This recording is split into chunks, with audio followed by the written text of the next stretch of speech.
Salam sejahtera, selamat bertemu kembali. Biarlah kiranya hari ini lebih baik daripada hari kemarin. Pemeliharaan dan berkat Tuhan ada di hidup kita. Kita baca firman Tuhan, Keluaran 40 ayat 22 sampai 38.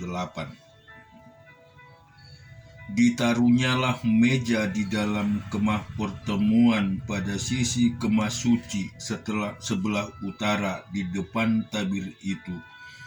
Diletakkannya di atasnya roti sajian menurut susunannya di hadapan Tuhan seperti yang diperintahkan Tuhan kepada Musa. Ditempatkannya kandil di dalam kemah pertemuan hadapan meja itu pada sisi kemah suci sebelah selatan. Dipasangnyalah lampu-lampu di atasnya di hadapan Tuhan seperti yang diperintahkan Tuhan kepada Musa. Ditempatkannya mezbah emas di dalam kemah pertemuan di depan tabir itu. Dibakarnyalah di atasnya ukupan dari wangi-wangian seperti yang diperintahkan Tuhan kepada Musa. Digantungkannyalah tirai pintu kemah suci. Mezbah korban bakaran ditempatkannya di depan pintu kemah suci, yakni kemah pertemuan itu, dan dipersembahkannyalah di atasnya korban bakaran dan korban sajian, seperti yang diperintahkan Tuhan kepada Musa. Ditempatkannya bejana pembasuhan di atas kemah pertemuan dan mezbah itu. Lalu ditarunyalah air ke dalam untuk pembasuhan. Musa dan Harun serta anak-anaknya membasuh tangan dan kaki mereka dengan air dari dalamnya apabila mereka masuk ke dalam kemah pertemuan, dan apabila mereka datang mendekat kepada mezbah itu, maka mereka membasuh kaki dan tangan seperti yang diperintahkan Tuhan kepada Musa. Dibiarkannyalah tiang-tiang pelataran sekeliling kemah suci dan mezbah itu, dan digantungkannyalah tirai pintu gerbang pelataran itu. Demikianlah diselesaikan Musa pekerjaan itu. Lalu awan itu menutupi kemah pertemuan, dan kemuliaan Tuhan memenuhi kemah suci, sehingga Musa tidak dapat memasuki kemah pertemuan, sebab awan itu hinggap di atas kemah itu, dan kemuliaan Tuhan memenuhi kemah suci. Apabila awan itu naik dari atas kemah suci, berangkatlah orang Israel dari setiap tempat mereka berkemah. Tetapi jika awan itu tidak naik, maka mereka pun tidak berangkat sampai dari awan itu naik.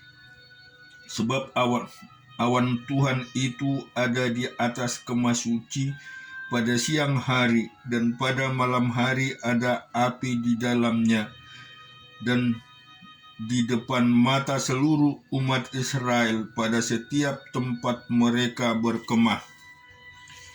Hakim-Hakim 20 ayat 1 sampai 10. Lalu majulah semua orang Israel dari tanah Gilead, berkumpullah umat itu secara serentak menghadap Tuhan di Mispa. Maka berdirilah para pemuka dari seluruh bangsa itu, dari segala suku orang Israel, memimpin jemaah umat Allah yang jumlahnya 400.000 orang berjalan kaki yang bersenjatakan pedang. Kedengaranlah kepada Bani Benyamin bahwa orang Israel telah maju ke Mispa. Berkatalah orang Israel, ceritakanlah bagaimana kejahatan itu terjadi. Lalu orang Lewi, suami perempuan yang terbunuh itu, menjawab, "Aku sampai dan gundikku di Gibea, kepunyaan suku Benyamin, untuk bermalam di sana."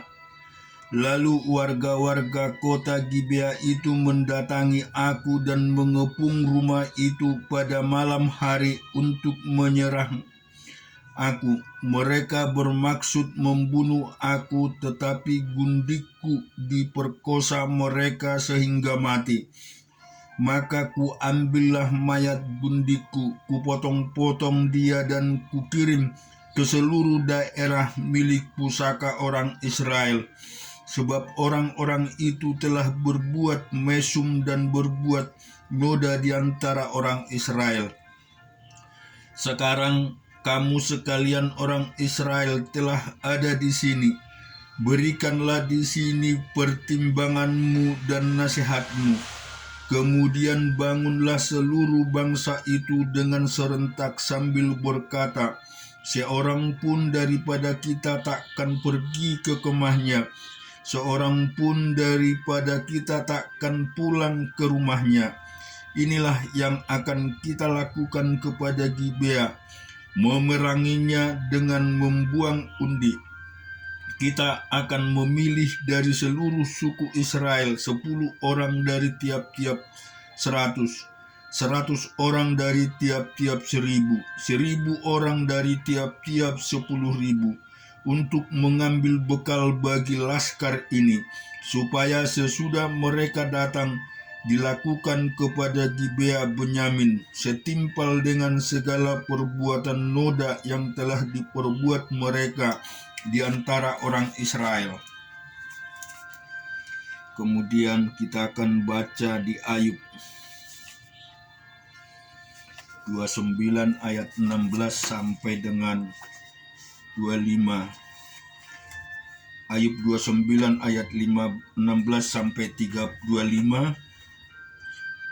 "Aku menjadi bapa bagi orang miskin, dan perkara orang yang tidak kukenal kuselidiki.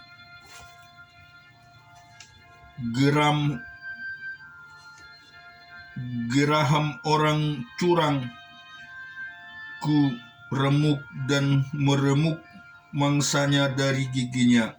Pikirku bersama-sama dengan sarangku, aku akan binasa dan memperbanyak hari-hariku seperti burung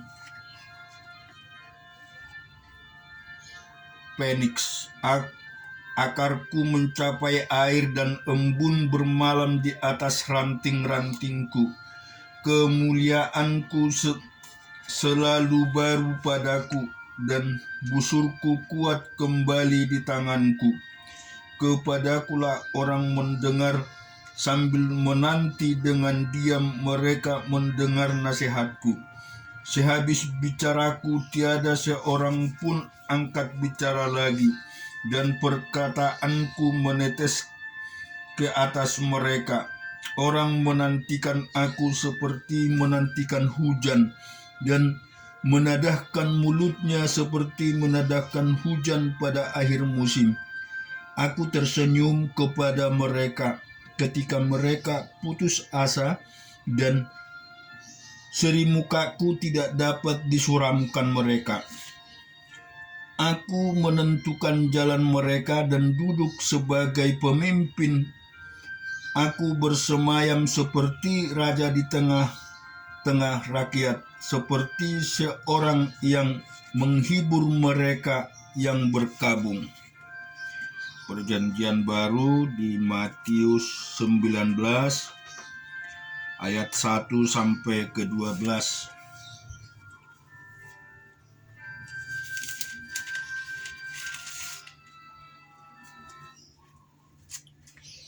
Setelah Yesus selesai dengan pengajarannya itu, berangkatlah ia dari Galilea dan tiba di daerah Yudea yang di seberang sungai Yordan. Orang banyak berbondong-bondong mengikuti dia, dan ia pun menyembuhkan mereka di sana. Maka datanglah orang-orang Farisi kepadanya untuk mencobai dia.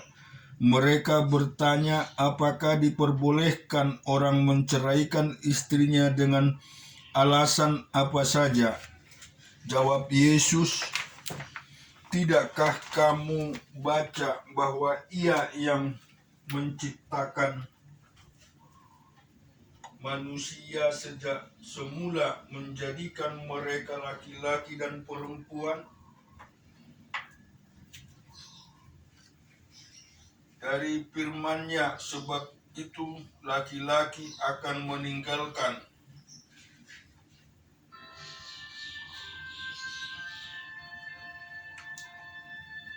ayah dan ibunya dan bersatu dengan istrinya, sehingga keduanya itu menjadi satu daging. Demikian mereka bukan lagi dua, melainkan satu. Karena itu, apa yang telah dipersatukan Allah tidak boleh diceraikan manusia. Kata mereka kepadanya, jika demikian, apakah sebabnya Musa memerintahkan untuk memberi surat cerai jika orang menceraikan istrinya? Kata Yesus kepada mereka, karena ketegaran hatimu, Musa mengizinkan kamu menceraikan istrimu, tetapi sejak semula tidaklah demikian. Tetapi aku berkata kepadamu, barang siapa menceraikan istrinya kecuali karena zina, lalu kawin dengan perempuan lain, ia berbuat zina. Murid-murid itu berkata kepadanya, jika demikian halnya, hubungan antara suami dan istri lebih baik jangan kawin. Akan tetapi ia berkata kepada mereka, tidak semua orang dapat mengerti perkataan itu, hanya mereka yang dikaruniakan saja. Ada orang yang tidak dapat kawin karena ia memang lahir demikian dari rahim ibunya. Dan ada orang lain, dan ada yang membuat dirinya demikian karena kemauannya sendiri oleh karena kerajaan surga. Siapa yang dapat mengerti, hendaklah ia mengerti. Amin. Tuhan memberkati kita semua.